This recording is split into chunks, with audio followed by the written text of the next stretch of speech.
Hi, everybody. It's Karen Eriksson-Lee with Living by His Grace Ministries. And I am honored and so excited to have a longtime old friend, John Ulsh, who has a really spectacular story to share with us.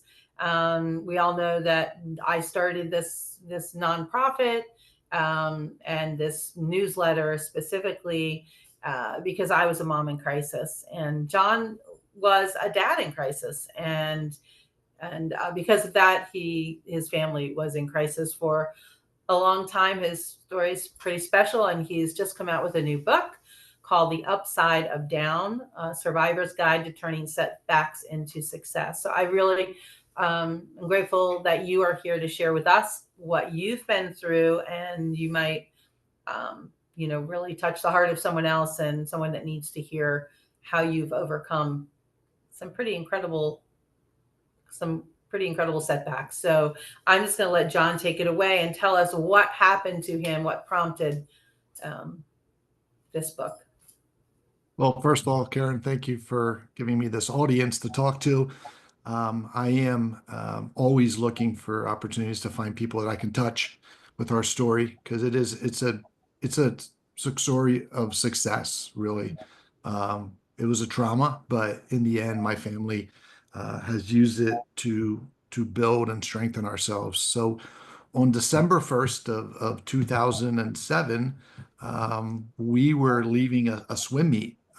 So we live in central Pennsylvania, where you used to live in Yes. Carlisle, and we were swimming for a swim meet for our daughter Katie, who your daughter and Katie were good friends when they were in Yeah. elementary school, Yes. and so the swim meet was at James Buchanan High School, which is almost towards the Maryland border from where we live.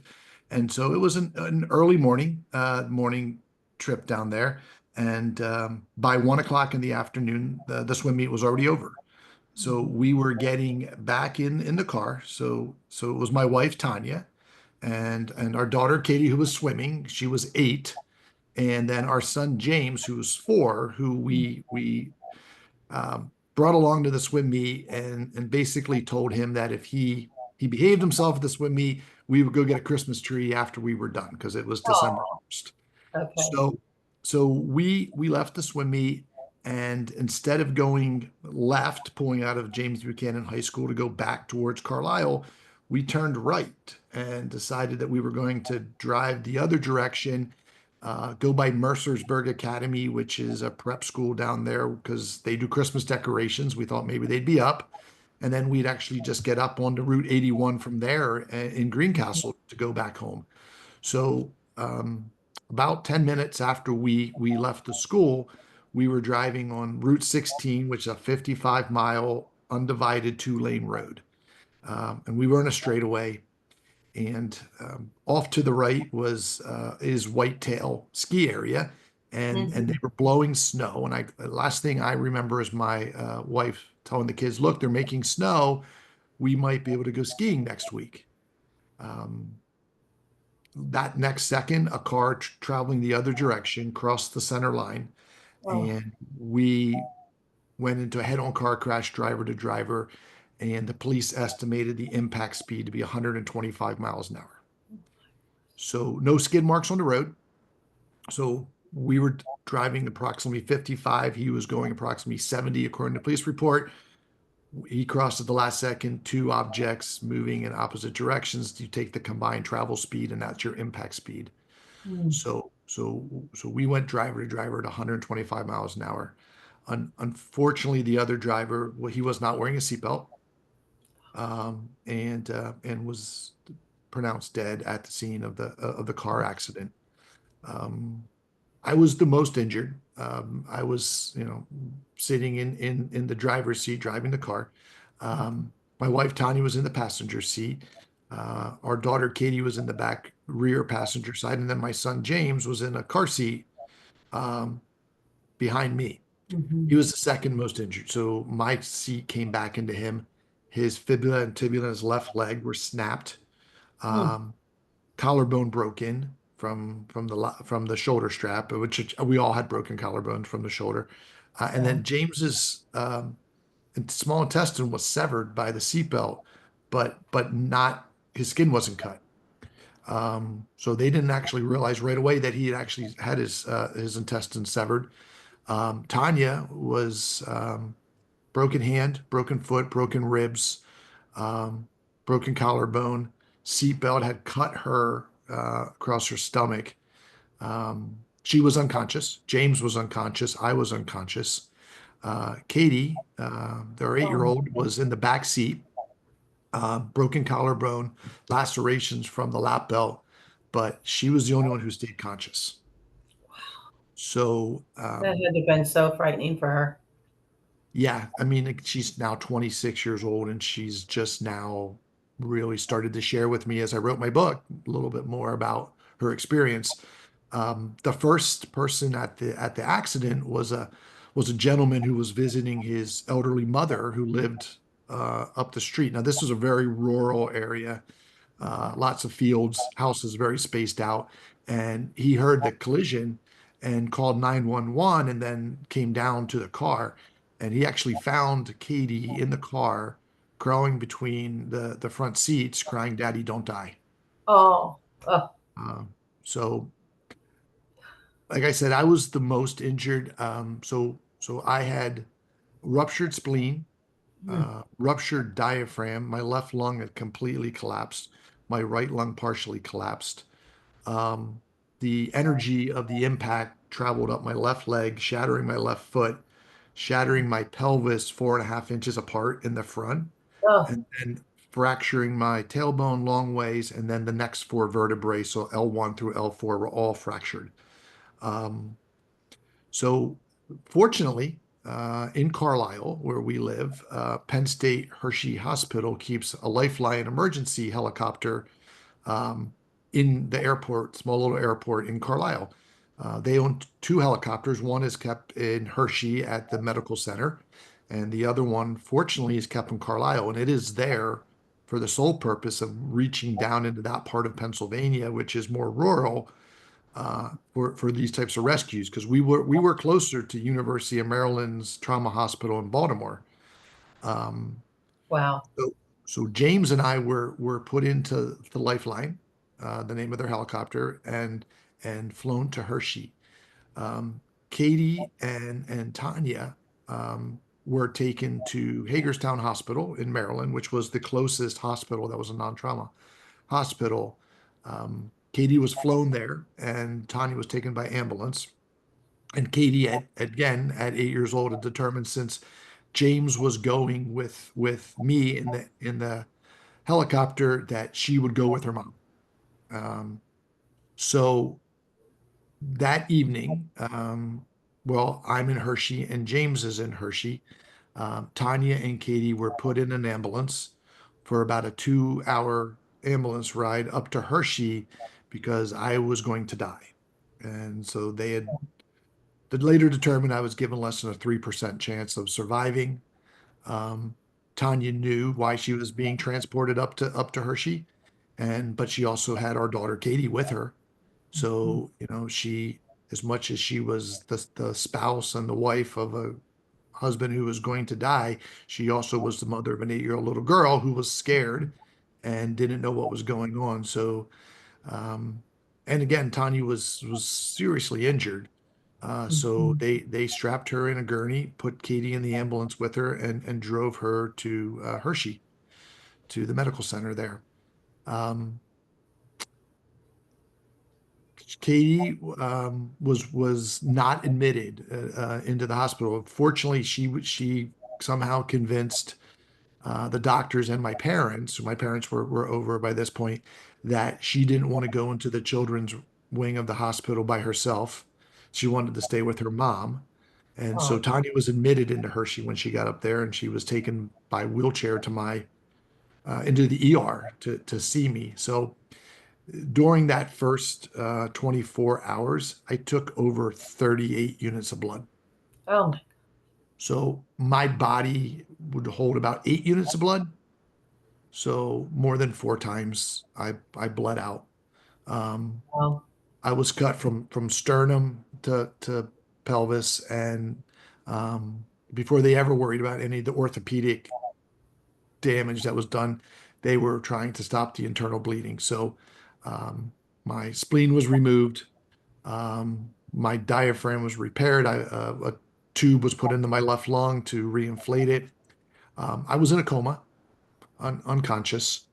Um, I would spend 18 days in a coma, where they continued for 5 days just trying to repair the internal bleeding, eventually having to close me shut, knowing that infection was going to become a problem.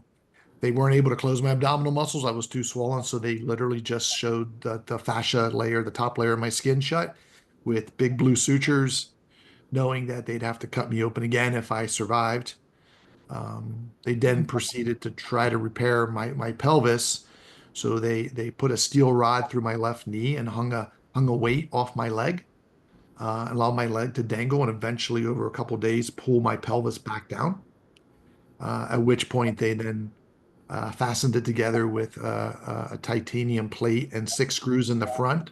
And then doctors would later describe that to me, that your pelvis is like a lifesaver. You can't just break it in one side, it has to break in half. So the back of my pelvis was also broken. And so I have two 6-inch screws that fasten that together. So My goodness.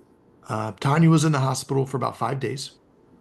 Um, what's interesting is, so like I said, our daughter Katie was never admitted.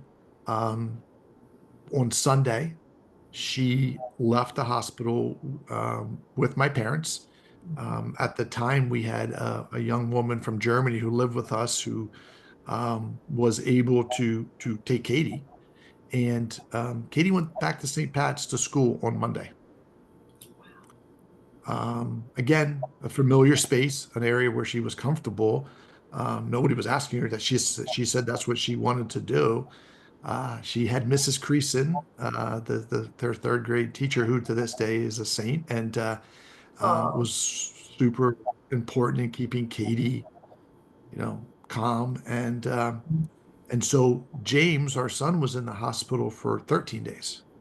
wow. So when Tanya got out after day 5, she and my parents were living across from the hospital in the Hershey Motor Lodge, so that she couldn't, her hands foot broke, hand broken, foot broken. She couldn't drive a car. She needed to be close by. Yeah.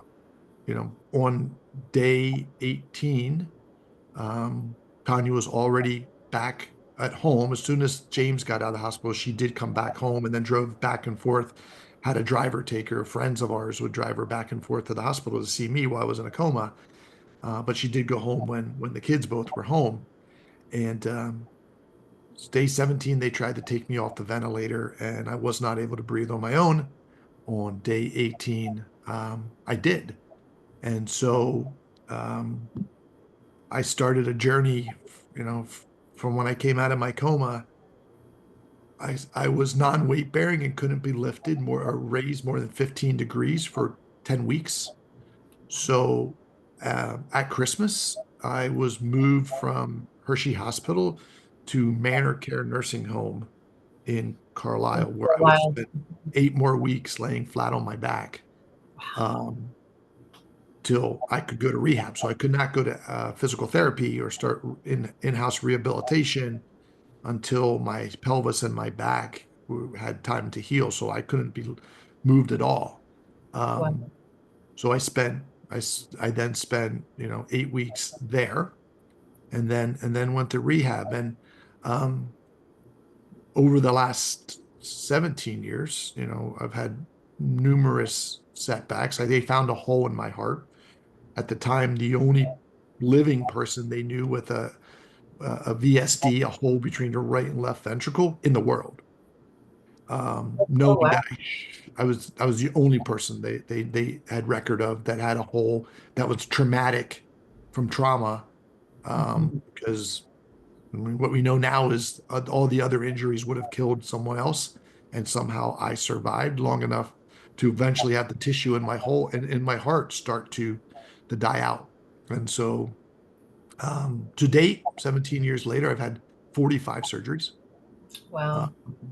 I spent I was paralyzed from the waist down for the first 2 months. I never gained use of my left leg until about 8 months, and till today, I don't feel my left leg at all. Um, I spent a year in either a wheelchair or a walker, and then 2 years of using either a walker or a cane to get around. Wow. Um, so today I have my daughter's 26.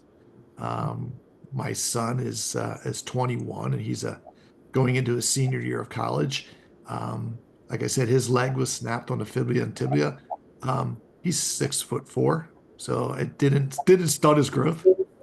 Didn't stun his growth, and he's a golfer too, isn't he? Yes, he's a big Yes. golfer, and but yeah, he is a tall, lanky, and I have a giant scar that runs from here to here that's all stitched up.